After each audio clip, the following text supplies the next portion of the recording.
अगली कहानी थोड़ी चिंता का विषय है। पूछिए क्यों? देखिए, महिलाओं के साथ अक्सर ससुराल में हादसे होते हैं, उनके साथ व्यवहार ठीक नहीं किया जाता। लेकिन इसका मतलब ये नहीं कि आप इसको अपनी एडवांटेज में लेकर और आप झूठे इल्जाम लगाने लगे। क्या होता है ना कि जब आप फेक केसेस बनाने लगते हैं तो जो ऑथेंटिक केसेस होते हैं वो कहीं ना कहीं निगलेक्ट हो जाते हैं। ये इतना बड़ा प्रवचन मैं क्यों दे रही हूँ? क्योंकि उड़ने की आशा में साम दाम दंड भेद लगाने के बाद रोशनी को अभी भी उसके ससुराल में एंट्री नहीं मिली है, तो डोमेस्टिक वायलेंस का झूठा आरोप लगा दिया है अपने ससुराल वालों पर।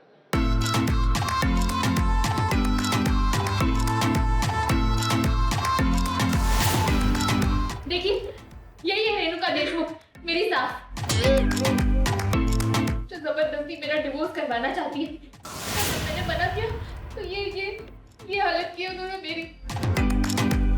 अगर इस घर में औरतों पर अत्याचार हो रहा है तो हम लोग आपको नहीं छोड़ेंगे, समझे?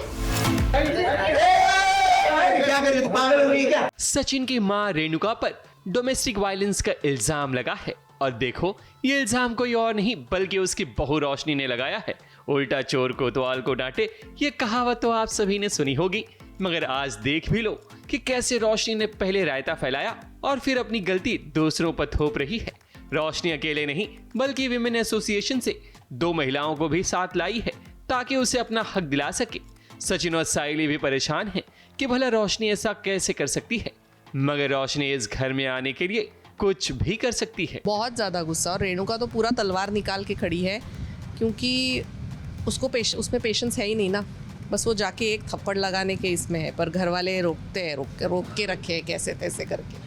साइली तो अब इस घर में आ गई है और अब रिया भी बहुत जल्द घर में आ जाएगी, क्योंकि सचिन और साइली फुल टू प्लानिंग कर चुके हैं कि कैसे रिया को घर लाना है। तभी तो रोशनी को भी एहसास हो रहा है कि उसे भी घर वापस आना है, चाहे उसके लिए साम दाम दंड भेद किसी भी चीज का इस्तेमाल करना पड़े, वो करेगी। हमको उल्टा पता चला कि वो बहुत ज़्यादा शातिर है, हमसे भी बहुत ज़्यादा होशियार है और हमको ऐसा नचा रही है और क्या क्या पैंतरे निकाल रही है, तो बहुत ही ज़्यादा होशियार निकली है वो। नया ड्रामा अभी है कि जैसे साइली को घर वापस ले आए, अभी रिया भी घर वापस आएगी, उनमें जो मिसकम्युनिकेशन हुआ था वो भी वो हो जाएगा, तो एक एक वापस आएगी। पर रोशनी कभी नहीं आई क्योंकि उसने सबको रुलाया है।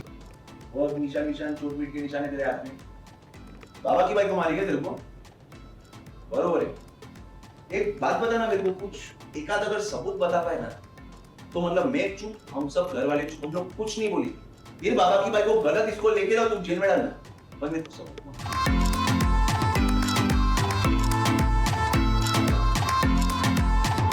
बोलती मत मैडम, तुम्हारे सामने ही चाहिए, बिना सबूत के आके इधर चूचपेट कर रही है, इतना फालतू का इल्जाम लगा रही है उस पे। सबूत दिखाने का समझदार है, यही करती है ये मैडम, फ्रॉड, एक नंबर की फ्रॉड। हम सबको चूना तो लगा के बैठी है, अभी तुमको भी चूना लगाएगी। रोशनी की बातों में दम नहीं होता और ये बात विमेन एसोसिएशन की महिलाओं को भी समझ आ जाती है, इसलिए वो रोशनी से कहते हैं कि जब कोर्ट में केस चल रहा है तो इसका फैसला अब कोर्ट ही करेगा। मुंबई से विशाल शर्मा के साथ एबीपी न्यूज रिपोर्ट।